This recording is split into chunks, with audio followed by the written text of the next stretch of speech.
Potent Productivity Podcast, where we pull back the curtain and dive into the real emotional journeys behind entrepreneurship. We're your hosts, Sarah and Robert, and we know that building a business isn't just about crushing your to-do list or chasing overnight success. It's about navigating the ups and downs and unexpected turns that come with following your passion.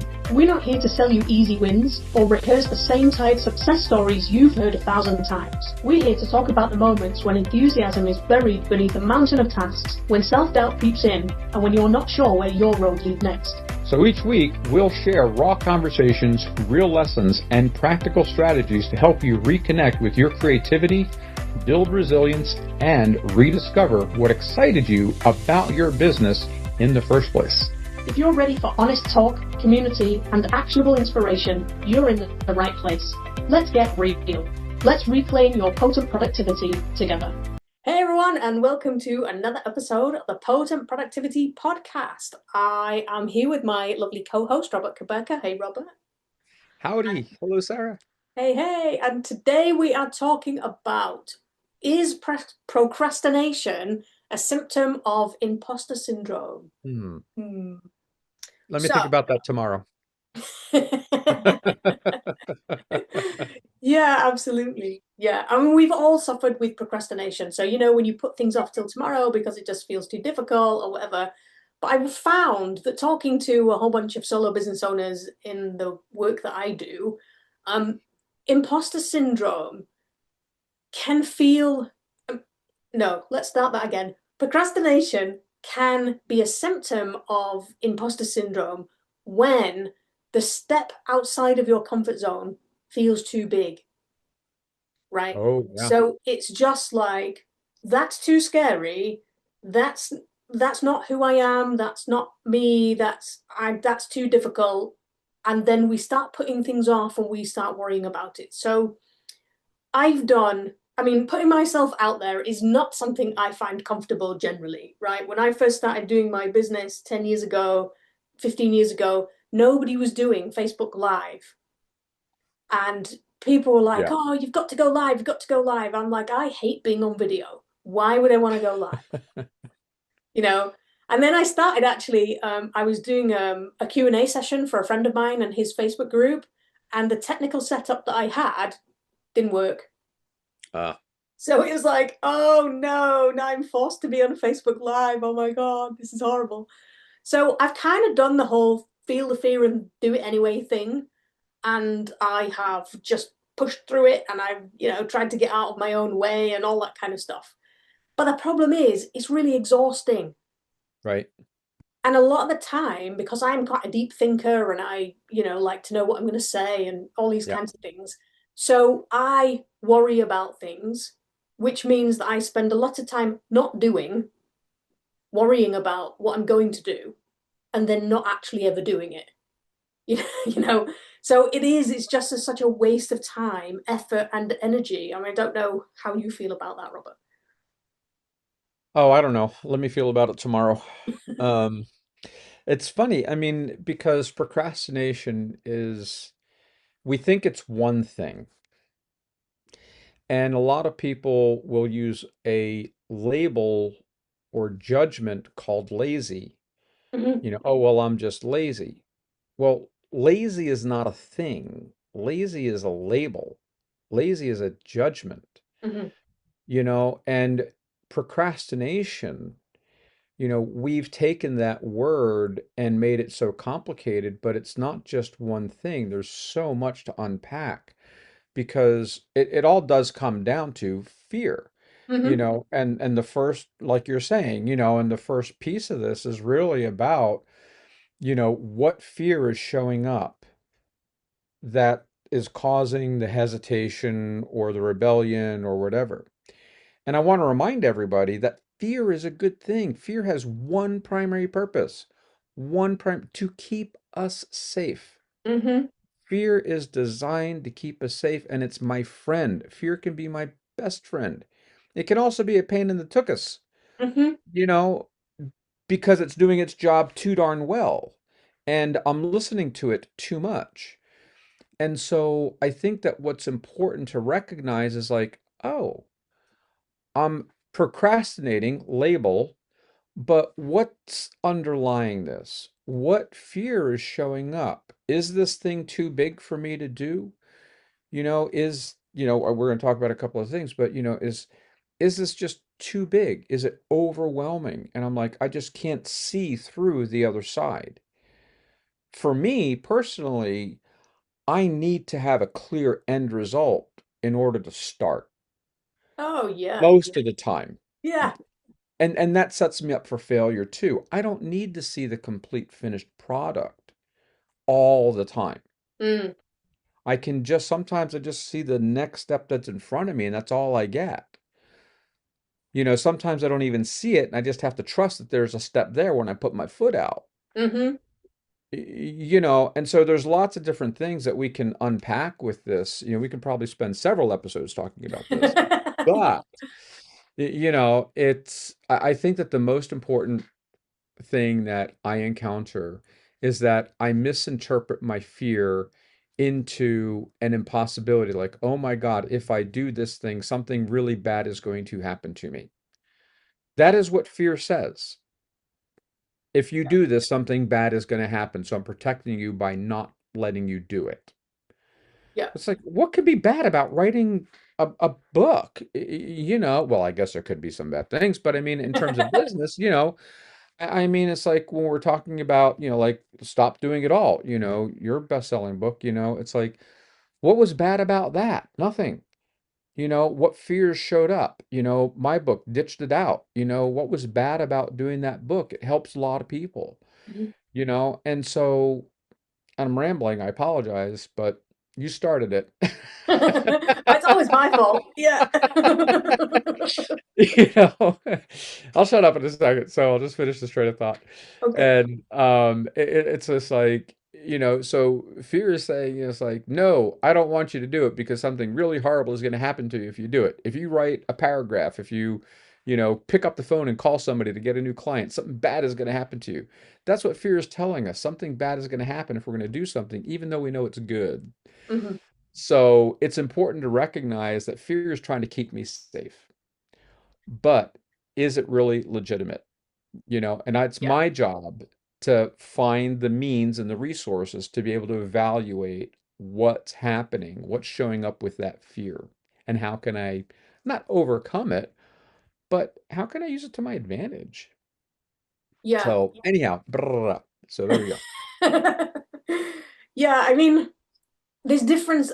I think for me, there's different levels of fear. You know, Yeah, when I talk about putting myself out there in the whole business world to people that I don't know, that's an uncomfortable situation for me. But it triggers the potential of mhm, conflict triggers deeper seated emotional trauma for me. yes, And that is something that I really don't want to instigate. So for yeah, me, when somebody's going, oh, yeah, just go live in this group or just do this or just do that, it seems like it's such a tiny thing to them, but it's emotionally traumatic for me to put myself in that situation, you know? And yes, there's lots of work that needs doing around those things, but that doesn't help me in the moment. right, It doesn't help me move forwards from that paralysis because, this fight, flight, or freeze thing, I'm definitely a freezer. I'll definitely freeze, so put me in a situation that totally freaks me out and I shut down.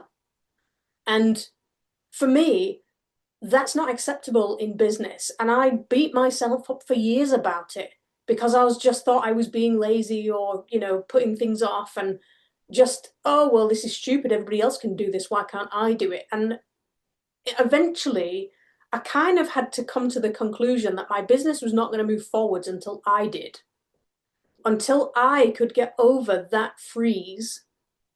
I mean, we're not talking like a little bit of panic here. We're talking like absolute yeah, shutdown. yeah, So for me to be able to move forwards in that situation, I had to realize that the further outside of my comfort zone I was trying to push myself, the more the fear escalated and the more panic set mhm, in and the more that freezing took place. yeah, So I mean, we call it a comfort zone for a reason because we feel comfortable in it. And we are human beings and we are naturally predisposed to finding safety. So when we are frightened, we run back to safety. You know, that's why children run back to their parents all the time, because when they feel frightened or they feel scared, they go back to what they know. And that's what we all do as business owners, as human beings. And for me, there's a huge, huge difference between apprehension and fear and total freak outness, right? It's kind of on a Okay. sliding scale. So you kind of go, well, that feels a bit uncomfortable, Yeah. to, well, I can't actually function because my brain won't work anymore because I'm so shut down, you know? And I realized that that is a sliding scale. And that means to me then that moving forwards is not about just doing the thing. It's not about push through it until you do it. It's whereabouts am I on that scale, and whereabouts can I put myself that can make me take action. And if I have to bring myself right back to this apprehension that's, well, that's not, doesn't feel too bad, in order to take a step forward, then at least I'm taking that step forward, and it's not keeping me stuck in that fear and panic that's never going to go away. And like I said, I stayed there for years. Hmm. Yeah, and that's a lot, and we've all experienced, I believe, something in our lives, that has created these underlying patterns in ourselves that, are keeping that are keeping us safe, but to our own detriment. And that's not a bad thing. And we want to be so careful about criticizing ourselves or judging myself. There must be something wrong with me because I can't get over this fear. No, there's nothing wrong with you. Mm-hmm. You know, Getting through fear requires a sense of safety, just like you said. So ask yourself the question, the audience, ask yourselves the question, what is it that I need to feel safe to do this? What boundaries can I set? What rules can I set? What guidelines can I set? And for me, I'll tell you, so we're talking about procrastination. I'm looking over here at my desk. No, I'm not going to turn my camera around and show you because it's embarrassing. Um, but where I've got a pile of receipts. Mm-hmm. And it's like, and I'm a little bit anal where it's like, okay, I got to stack all the same receipts like this. And it's like, okay, the gas receipts go here, the shopping receipts go here, blah, blah, blah. So I get them all sorted and everything. And then I sit down and then I put them into my spreadsheet and then the calculations explode everything out to where it's supposed to be and I can get all my numbers together. And so, if I keep on top of doing my receipts, it's not a big deal. But when I say, oh, I'll just get to it tomorrow, next thing I know, it's 2 weeks worth, and it's like this mountain of receipts. Like, where'd all these receipts come from? And now I'm like, oh, now I don't want to do it because now it's overwhelming. Yeah. And now it's not just 5 minutes worth of work. Now it's like, oh God, this is going to take hours. And I'm like, I don't want to spend hours doing receipts. Mm-hmm. And so this might be what you call, an aversion or apprehension, Mm-hmm. but it's like, what horrible thing do I think is going to happen to me if I go down and sit down and do those receipts? Well, I think it's going to steal time away from me from other things that I want to do. Mm-hmm. So now I'm looking as receipts as a thief, as an obstacle to my enjoyment and my freedom of choice. So and this is just one interpretation, one perspective of how I would look at something like this. Mm-hmm. And so it's like, wow, have I really made it that complicated to just do receipts? Instead of saying, well, I'm going to give myself 15 minutes a day and I'll catch up over the week. Why not? Give that Mm-hmm. a try. And then it's like, oh, wait, I just committed myself to 15 minutes a day. What if something else comes up that I want to do that interferes with that 15 minutes? Yeah. Seriously? Out of Yeah. 24 hours, I can't find some 15 minutes somewhere in there? Mm-hmm. You, you know, so I can come up with all kinds of excuses to support my decision to do something or to not do something. to give in to the fear, or to allow myself the action, but I will always find proof to support it. And if I'm the one making up that proof, then, well, I might as well try to make up some good proof that's going to encourage forward movement, right? Yeah. So it'd be interesting for me. I just kind of came into my head while you were talking, but it'd be interesting for everybody listening to this podcast to identify the one thing that freaks you out the most about your business, right? So for me, it's outreach, it's connecting with people I don't know. Okay. So, I can't even remember. There was a TV program. I can't remember what it was now. Um, and they were like worst case scenario all the time. They'd come up with this really bad thing and they were like, okay, what's the worst that can happen? Okay. So for me, it's outreach. And I think if it's a step too far, like if it's just really bad, then I cannot, I don't know, let's say I can't post in other people's Facebook groups, right? I don't like doing that. I feel weird doing that. And it just pushes me that little bit too far outside of my comfort zone. So I would put that at one end of the spectrum, right? But at the other end of the spectrum, so that apprehension, so it's a little bit uncomfortable, but I could just about manage it, then maybe on that end of the spectrum, I could comment on somebody else who's maybe tagged a friend, somebody I don't know, who maybe they tagged you, Robert, and they've made a really interesting post, and I could comment on that post.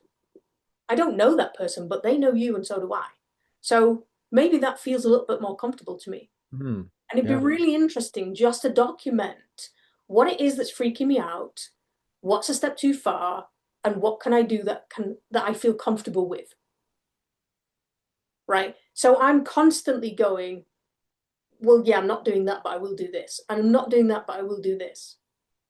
Because the things that you will do over time will move you forward so much quicker Yeah. than the things that you won't do, or you sitting looking at that. The thing that keeps coming into my head is being a kid and standing on a 10-meter diving platform, looking down, going, I've got to jump off, and all the other kids are behind me in the line waiting to come, and they're going past me, and I can't do it, and I can't do it. And it doesn't matter how long you sit and look at it.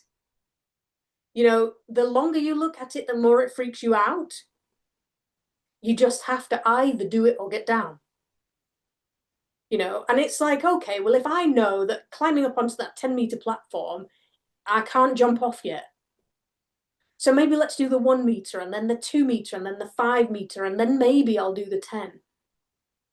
And it's having those little tiny stepping stones that you feel slightly apprehensive of doing, but you will do, that will build you up to that thing that you thought you couldn't do. you know and this is where I think, though, you're not fighting yourself. Right. So you're not having that hesitation all the time. You're not having that constant argument with yourself to try and convince yourself to do it anyway. It's like, forget all of that. Stop wasting time doing that and just get on with the thing that you actually will do, and accept that you've moved forward and celebrate yourself for having moved Mm. forward. Hmm. Wouldn't the year that you're going to have be Yeah. so much more productive if you didn't have that constant voice of hesitation in your head? Absolutely. And I think that, taking those baby steps, to pun a term or what have you, is really important because I feel comfortable doing something I haven't done before if I have some kind of reference that I succeeded with something similar previously. Mm-hmm.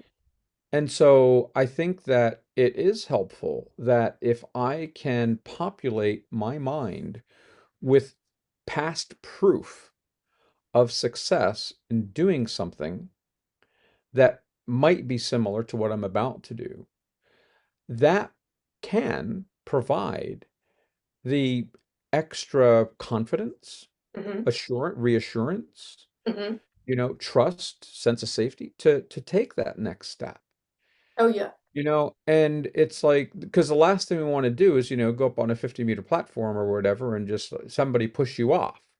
Yeah. Yeah. Do it anyway. You're gonna do it anyway. It's like, how many times has that happened in my life? Where Hmm. some just do it anyway, and I'm like, and the results aren't good. They're messy. They're horrible, and it's just like, you know, it's not a great plan. You No. know, so finding those memories of proof of success is really important. Can be really resourceful. Yeah. And for me, it's always that connection back to safety. And I Sure. I learned this. I think I learned this. Maybe I didn't know I learned it then, but I know I was definitely doing it then. Yeah. But when I was treating people with a sports injury, and I would explain to them the movement and the fact that their body didn't want to move the body in a certain way because it was anticipating pain and therefore it was not feeling safe. And I Hmm. would say to my patients, it's like when somebody's terrified of heights. If you force somebody to go up the tallest building you can find, they might do it once, but they will never do it again. Hmm. Right. But Yeah. If if you you force make them. them comfortable in going up a few steps at a time and allowing them to come back down whenever they like, Yes. they will make their own way to the top of the building and then they'll run up and down those stairs all day long Yeah. because they made those choices to get there. They gave themselves those steps, that confidence to build that up to get to where they thought they couldn't go. And it's the same with painful movement. It's the same with Right. fear. It's the same with pretty much anything.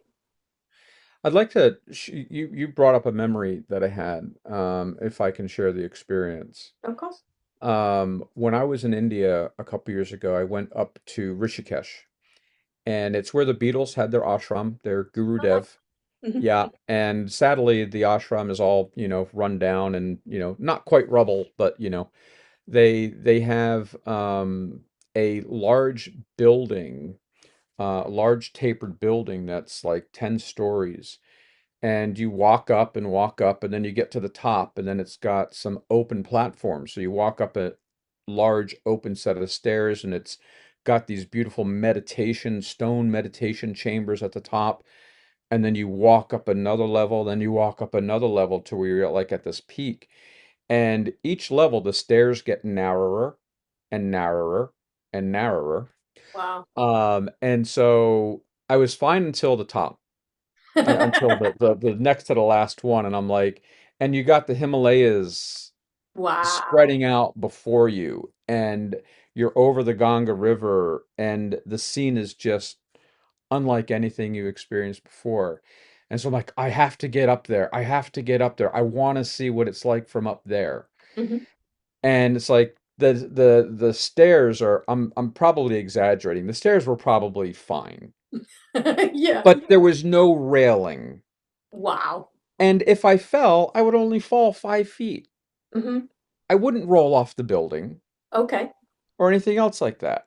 Hmm. But in my mind, all of a sudden, I have created this really difficult challenge. Hmm.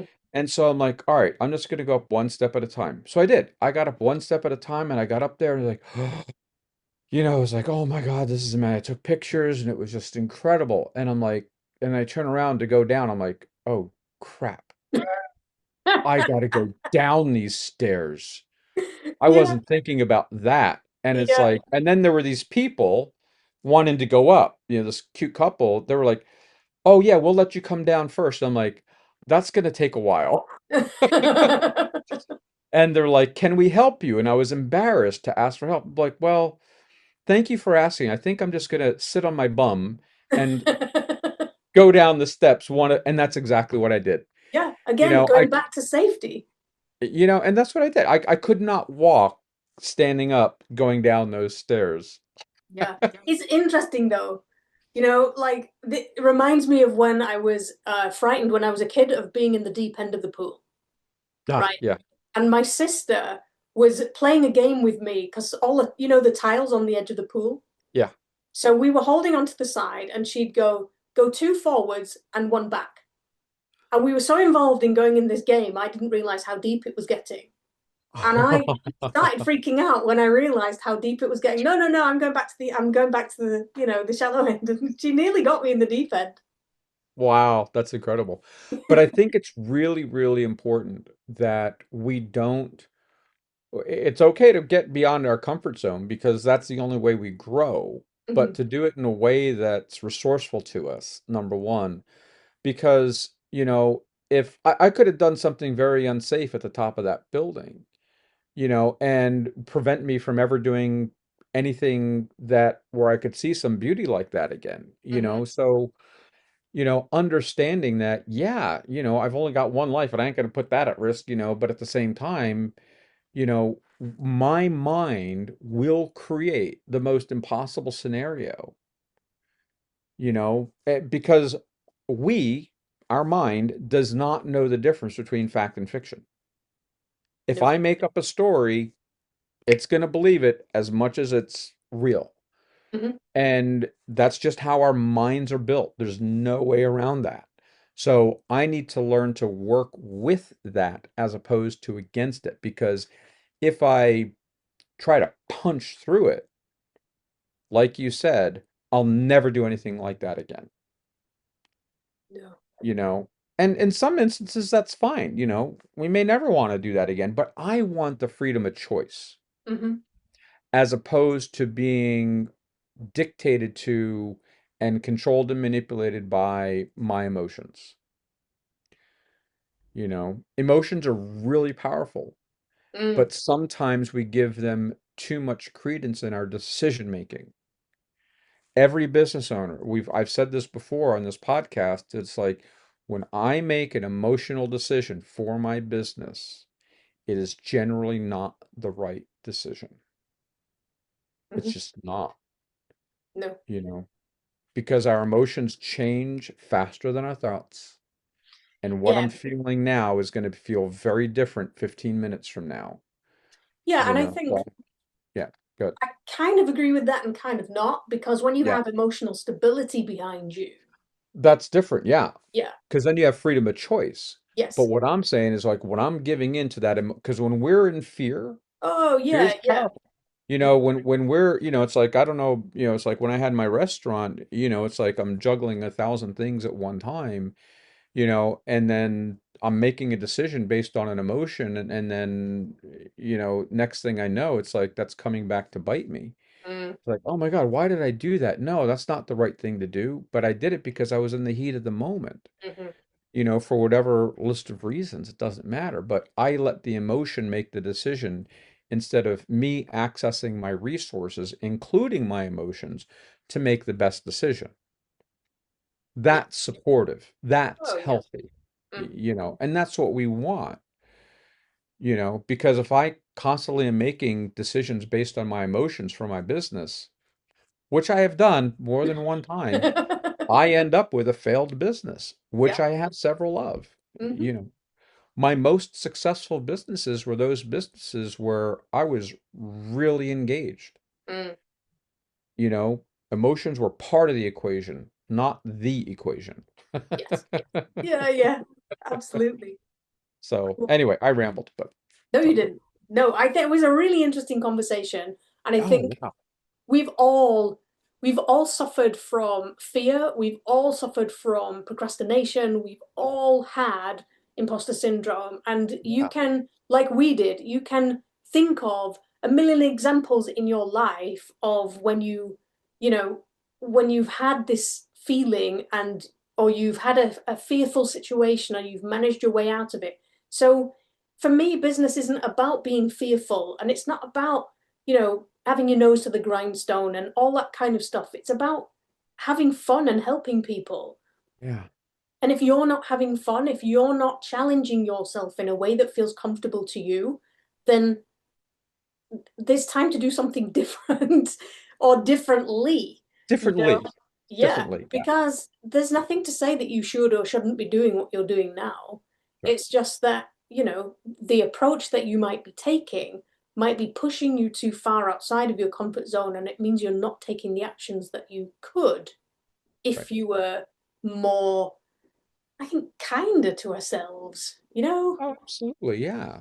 To thine own self be kind. If we're not being kind to ourselves, what are we? Exactly. Yeah, yeah. You know. But I think it's important to tie this back to imposter syndrome, Mm, because procrastination, it's like, well, how does that make me feel like an imposter? Well, it's like, or make me feel like a fraud. Because if I feel like I can't do something that I should be able to do, then I feel that there's something wrong with me. I'm broken, I'm a failure, I'm not worthy, I'm not good enough, I'm not smart enough, I'm not strong enough, I'm not enough, I'm not enough, not enough, blah blah blah blah blah blah blah. And that's just all BS. That's just all bullshit. Yeah, It just is.